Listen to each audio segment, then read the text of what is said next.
Good evening to members of the legislature, members of the Texas Supreme Court, state officials, and to my fellow Texans.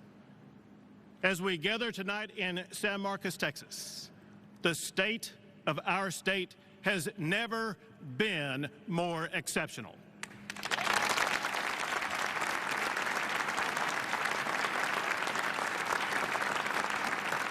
Texans have inherited a legendary pedigree, a state first settled by brave pioneers, willing to risk everything for the promise of freedom and opportunity. Texas is fulfilling that promise. I'm speaking to you from the manufacturing floor of Novion. Novion is a cutting-edge business in the critical field of rare earth elements.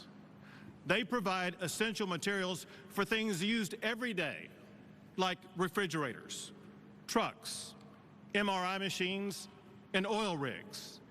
They even make materials for ballistic missiles for the United States of America to defend itself. Most rare earth materials now come from China.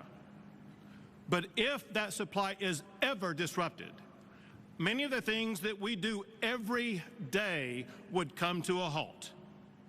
The future of Texas and the United States should not depend on China.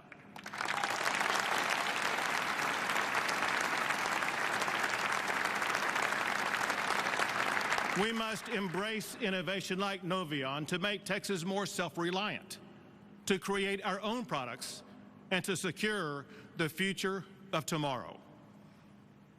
With the help of businesses like Novion, Texas is #1 in the United States for the most new jobs. Since I became governor, Texas has added more than 1.9 million new jobs.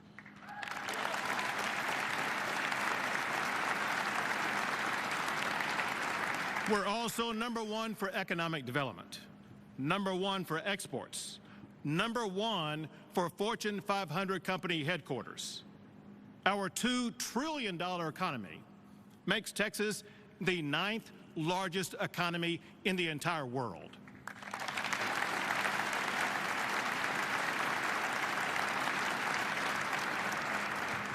All across our state, business is booming, from our large metros to rural Texas, and everywhere in between. Businesses large and small have led Texas to be ranked the #1 state for doing business every year that I have been your governor.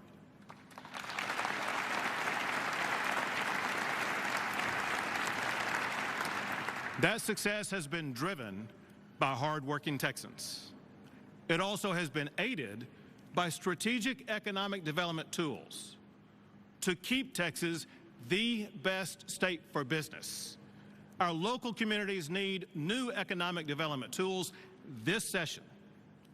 Also, local businesses will flourish even more if we reduce the gridlock in our courts by creating specialized courts with the expertise to deal with complex commercial litigation. Our workforce is so important. One thing that the Texas of tomorrow needs is highly skilled workforce. I was at Odessa College 2 weeks ago, working with Senator Sparks and Representative Landgraf to see firsthand how community colleges are training the workforce of tomorrow. I met Ariel Aguilar, a young graduate who was so grateful for that program, and we're proud to have him here with us tonight.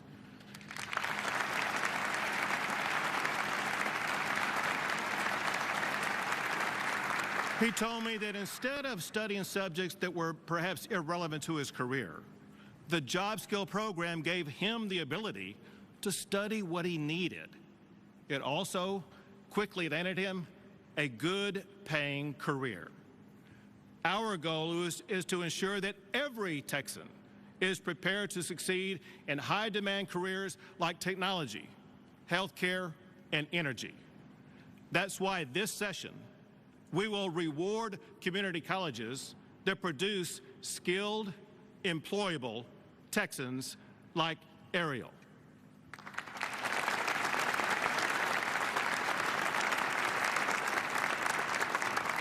As I travel across our great state, one thing I hear loud and clear: property taxes are suffocating Texans. We must fix that this session. Hardworking Texans produced the largest budget surplus in Texas history. That money belongs to you, the taxpayers.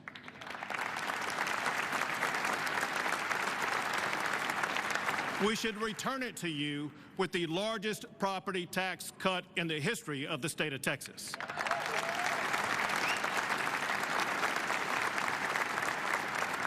Working with Senator Huffman and Representative Bonin, we've all proposed using $15 billion to cut property taxes. Now we must ensure that it provides lasting property tax relief. To get that done, cutting property taxes is an emergency item this legislative session.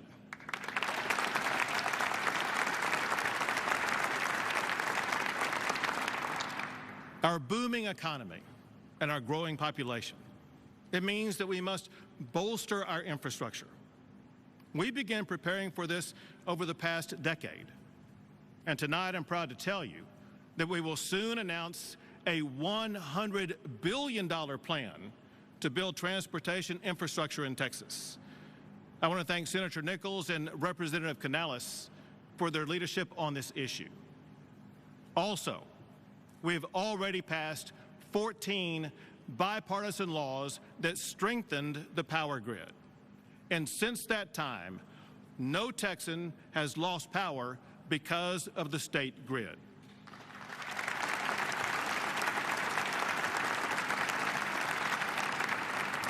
But listen, we all know that increased demand will be placed on the grid as Texas continues to grow. So we must build a grid strong enough to power Texas for the next century. In just the last month, multiple electric generation projects have been announced that add reliable power to our grid. Now, one thing you all know, people have been coming to Texas in search of liberty for almost 200 years. We must protect that liberty. And that's why I am announcing an emergency item tonight to end COVID restrictions forever.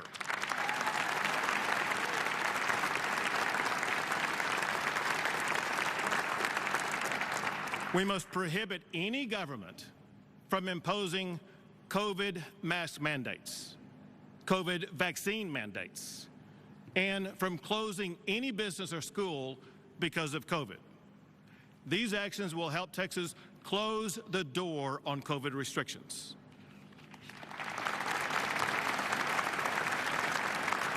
Also, we must change how government responds to future pandemics, including requiring the legislature to convene if another pandemic is ever declared.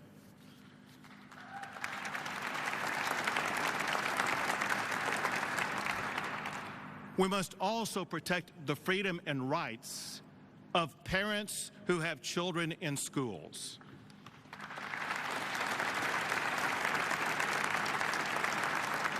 Our tremendous public schools in Texas play an essential role in our state. They educate our future entrepreneurs, scientists, and leaders. We must ensure that our education system works for every child in our state. And thanks to our legislators, per-student funding is at an all-time high. We provided more funding for public education and more funding for teacher pay raises than ever before in the history of the state of Texas.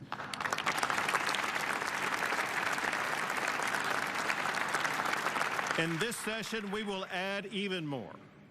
And importantly, many schools in Texas are excellent. In fact, we are #1 for national blue ribbon schools. And we have one of the best high school graduation rates in America. You know, when I grew up in first Longview and then Duncanville, we were taught the basics: reading and writing, math and science. But most importantly, we were inspired by our country's founding and how it stands apart from the rest of the world as the beacon of liberty and opportunity. The fact is that many children today are not being educated like you and I were. I hear frustrations about that from too many parents. Some are with us here tonight. The Ailey family, they got frustrated watching their child fall behind while she was being forced to learn from home during the time of COVID. Eric Richardson was astonished that his child's teacher would not work with him to address the specific needs of his child. Hillary Hicklin was angry that a woke agenda was being forced on her in school. Let's be clear. Our schools are for education, not indoctrination.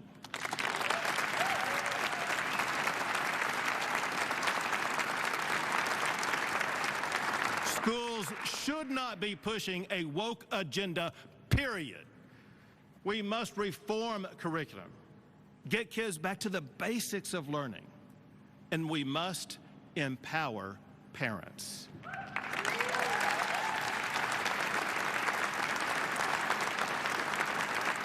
Parents deserve access to curriculum, to school libraries, and to what their children are being taught.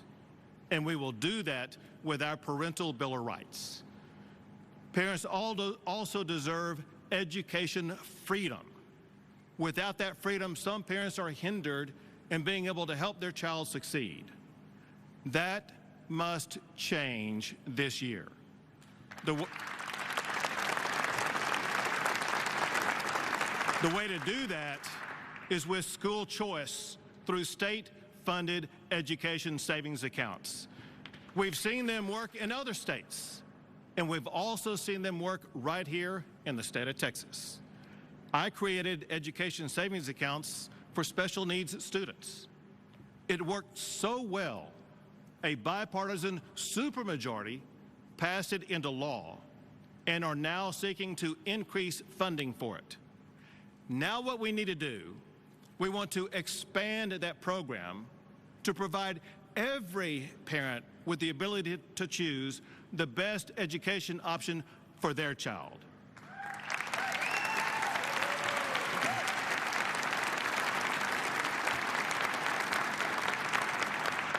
To be perfectly clear, under this school choice program, all public schools will be fully funded for every student. This issue is so vital to the future of our state. I am making education freedom an emergency item this session.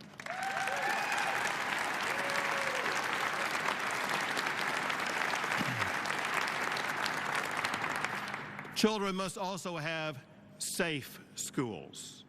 We must establish the safest standards and then use the newly created Chief of School Safety to mandate compliance with those standards. And we also need to provide more healthcare professionals in our schools.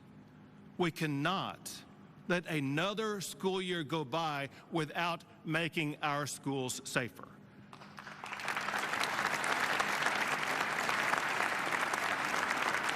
That's why I am making school safety an emergency item this session.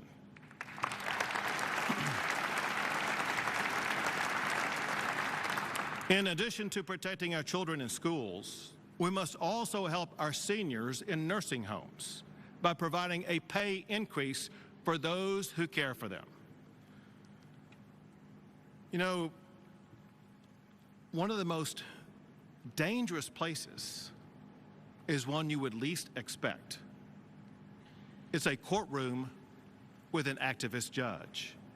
using low bail to let dangerous criminals back out onto the streets. Last September, a law enforcement officer in Harris County was murdered by a criminal out on bail from a prior murder charge. Harris County's revolving bail practice is literally killing people. In just 2 years, more than 100 people were murdered in Houston by criminals who were let out on multiple felony bonds. Now, we did a lot last session with Senator Huffman and Representatives Murr and Smith to impose tougher bail. But this session, we must shut and lock that revolving door by passing laws that keep dangerous criminals behind bars and holding accountable the judges who let them out.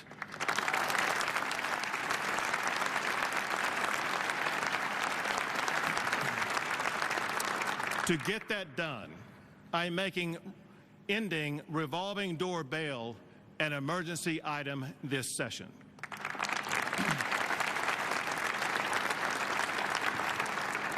Another public safety issue is gun crime. Some want more gun laws, but the fact is that too many local officials will not even enforce the gun laws that are already on the books. Most gun crimes are committed by criminals who possess guns illegally. We need to leave prosecutors and judges with no choice but to punish those criminals and remove them and their guns from our streets.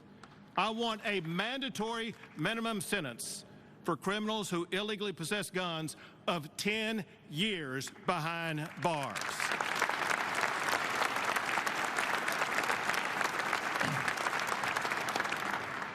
Guns, drugs, cartel gangs, all kinds of illegal activity are assailing our border, all while Washington has abandoned its duty. Texans are furious about the lawlessness caused by Biden's open border policies, and they should be. During the prior administration, we had the lowest illegal crossings in decades. But this past year, the United States set an all-time record high for the most illegal crossings ever. Working with Lieutenant Governor Patrick and Speaker Phelan, Texas has done more than any state ever to secure our border.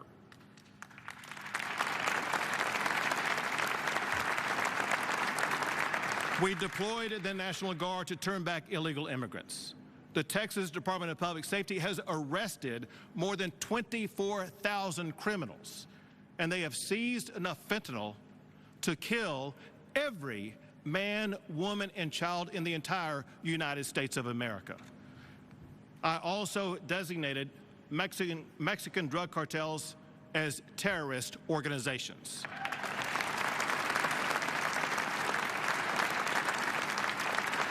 And to relieve border communities from overcrowded conditions, I bused migrants to sanctuary cities in other states. And Texas is the only state in the history of America to build our own border wall. To coordinate these efforts, I hired a former Border Patrol leader, Mike Banks, who is the first Texas border czar.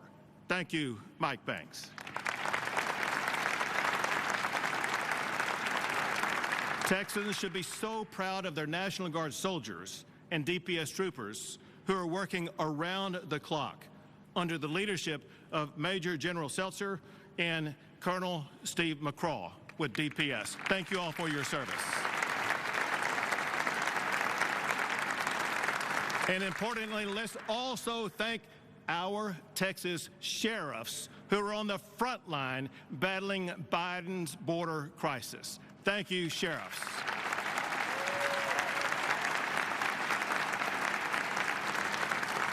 Members of the National Border Patrol Council, including their president, Brandon Judd, they work with us every day and they join with us here tonight.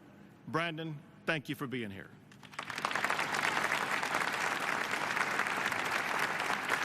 But we know that more must be done. That's why the Texas House and Senate are proposing another $4.6 billion to strengthen our border security efforts.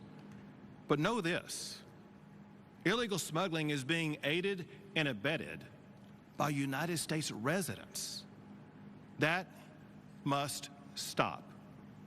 We must impose a mandatory minimum jail sentence of at least 10 years for anyone caught smuggling illegal immigrants in the United States or here in Texas.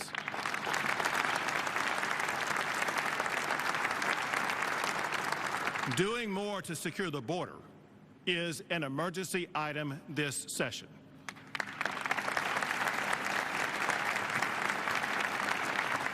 I look forward to working with Senator Birdwell and Representative Guillen to get that done. Our porous border has a tragic side effect. Fentanyl poisoning has now become the leading cause of death of Americans between 18 and 45. This travesty must end.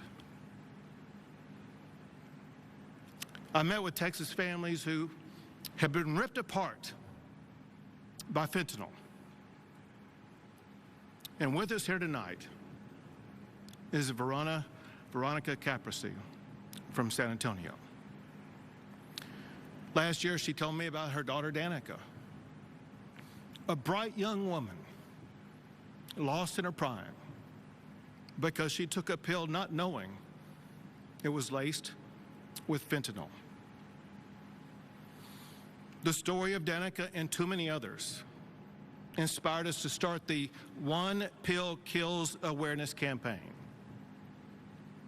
Mexican drug cartels make fentanyl look like legitimate medicine, even candy. But that one pill can kill. To end cartel killings of Texans, we must do two things. Call fentanyl deaths what they are, poisonings, and prosecute them as murders.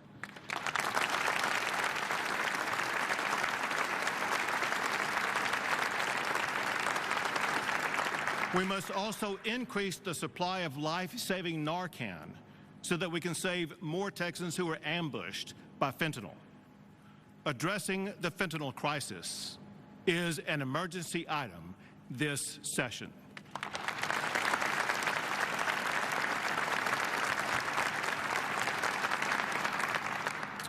Now, there's no doubt we have a lot of work ahead of us, but we are building on a storied legacy.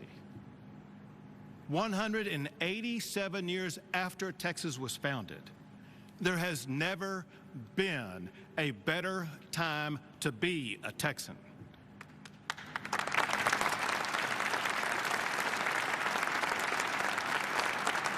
Texas is America's economic juggernaut, where small family businesses can aspire to employ hundreds and become leaders in their local communities, where all Texans can chart their own destiny. Texas is the seat of knowledge, where children will have safer schools to master the skills that will prepare them for the workforce of tomorrow. Texas is the energy capital of the world, where we will strengthen the electric grid to power us for generations to come. Texas is the home of justice, where dangerous criminals will stay locked behind bars and law-abiding Texans will have their liberties protected. This session, we will ensure that Texas remains the leader of this nation, an unflinching force in this world. Together, we will build a Texas for the next generation, the Texas of tomorrow. the First Lady, Cecilia Abbott, joins me in saying thank you to our fellow Texans. We pray to God for you and your families, and we pray that God will forever bless the great state of Texas. Thank you all. God bless you all.